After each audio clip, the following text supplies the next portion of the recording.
When we were first set this assignment, we wanted to make something that could be of use for us as students. We decided early on that we wanted to base our AR on the idea of stress and anxiety relief, which is a very common problem that affects people every day, specifically stressed students like us.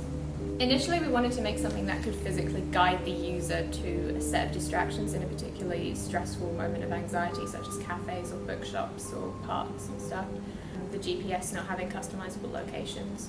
But that kind of helped us realise that we could change our idea completely, and instead of physically guiding the user to a distraction, we could bring the distraction to them.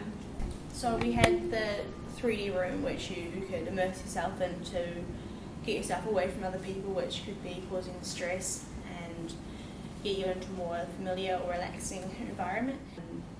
We initially found a 2D object that was just made out of triangles that transformed and changed shape as it went along. So I decided to go with a very geometric shape within the actual object that was breathing, and I used them to transform and to move in time to the similar shapes of a jellyfish.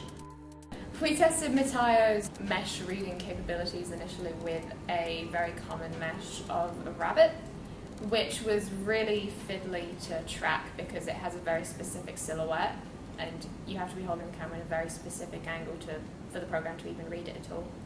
So we found that because of this, if we made our mesh a lot simpler, like a very blocky fireplace, then it's a very simple silhouette. The user just has to be at one angle and then it would be enough for it to read it the entire time. We decided to use it as an AR project rather than in having it as a video, because if you can actually use the camera to move around the environment and turn on and off the video of the jellyfish going up and down, then it becomes more personal rather than with the video.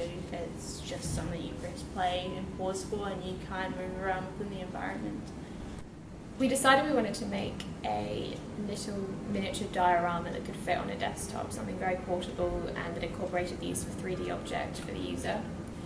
I think it turned out really well. If we could do it again, I would find a way to make the room even more familiar and inviting, but that was something that we were limited due to the number of polygons. I think it's quite good for regulating your breathing and getting you into a relaxed sort of zone.